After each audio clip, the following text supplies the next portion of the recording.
जैसे हम अपनी गलतियों को मिटाने की कोशिश करते हैं, ऐसे ही डिजाइन के अंदर भी हमें बहुत कुछ मिटाने की जरूरत, और किसी भी चीज को मिटाने के लिए हम इस्तेमाल करते हैं इरेजर टूल का।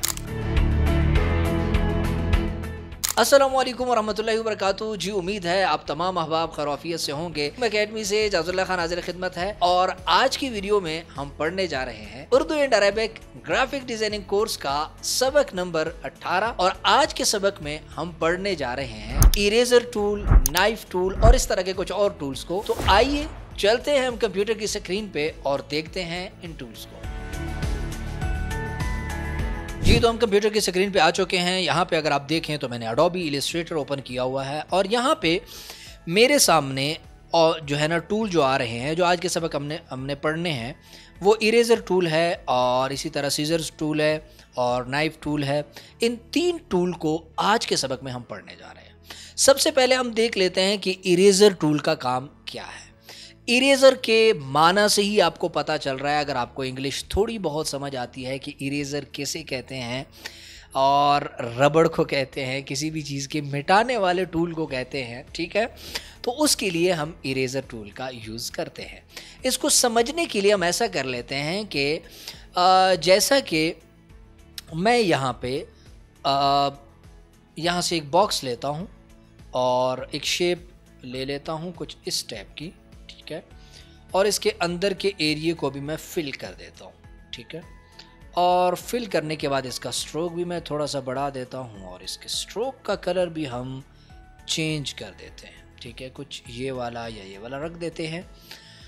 अब हमें समझना है इरेजर टूल का। इरेजर टूल बुनियादी तौर पे किसी भी एरिया को अगर हम मिटाना चाह रहे हैं, मतलब ये हमारा एक शेप है, इस शेप के अंदर कुछ हिस्सा हम रिमूव करना चाह रहे हैं, तो हम उसके लिए इरेजर टूल यूज़ करते हैं। फॉर एग्जांपल, मैं चाह रहा हूँ कि ये एरिया यहाँ पे नहीं होना चाहिए, तो इसको मुझे रिमूव करना है, तो मैं ऐसे करके इस एरिया को रिमूव कर देता हूँ कुछ इस तरह से, ठीक है।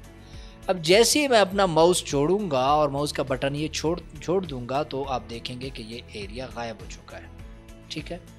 हमने डिलीट कर दिया।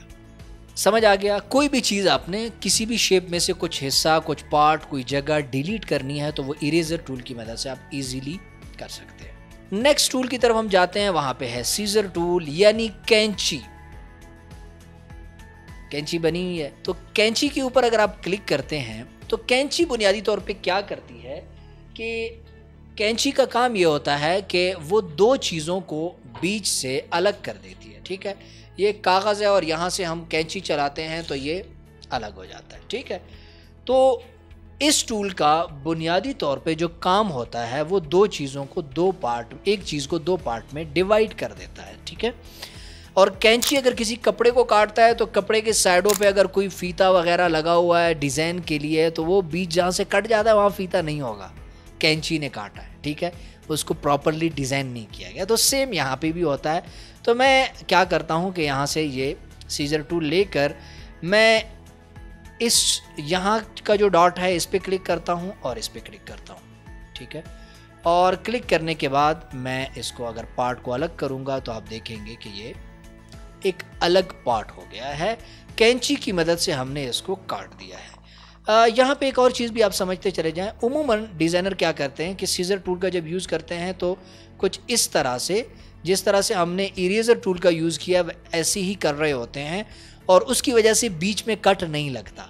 तो सीजर टूल का यूज़ कुछ इसी तरह से आपको करना होगा। यहाँ का डॉट सेलेक्ट कर लें, एंकर पॉइंट, पहले इसको आपने सेलेक्ट कर लेना है, उसके बाद यहाँ से आएंगे, इस एंकर पॉइंट को सेलेक्ट करेंगे। मेरे ख्याल से यहाँ ऑलरेडी हम कट लगा चुके हैं, तो यहाँ से आके इस एंकर पॉइंट को सेलेक्ट किया, इस एंकर पॉइंट को, और हमने निचले एंकर पॉइंट को सेलेक्ट किया, तो यहाँ पे प्रॉपरली इसका कट यहाँ पे लग गया है, और हम इसको अलग कर सकते हैं, ठीक है। तो मैं दोबारा इसको अंडू करूँगा, और अंडू करने के बाद हम नेक्स्ट टूल को देखेंगे कि उसका काम क्या है। राइट क्लिक करके नाइफ टूल है, तो नाइफ टूल इसी तरह ही यूज़ होता है, जैसा कि बीच से हम कट लगाना चाह रहे हैं। लेकिन इसमें फ़र्क ये है कि अगर यहाँ पे हम नाइफ टूल की मदद से कट डालते हैं, तो ये जो साइडों का स्ट्रोक है, ये स्ट्रोक इस बीच के एरिया में भी आ जाएगा और दोनों पार्ट को उसी तरह ही रहने देगा, जबकि सीजर टूल में ऐसा नहीं था। तो हम यहाँ पे कट लगा के देखते हैं और ऐसे करके ऊपर से नीचे एक लाइन खींचेंगे और अब इन दोनों को हम जुदा जुदा करेंगे। राइट क्लिक करके मैं तब इन दोनों को पहले मैं इसको इधर रखता हूँ, इसको इधर।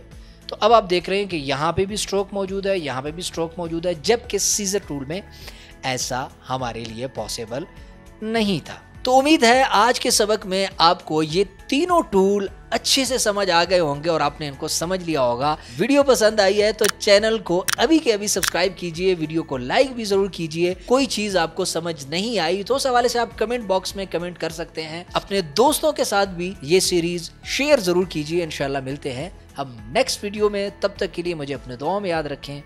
वस्सलाम।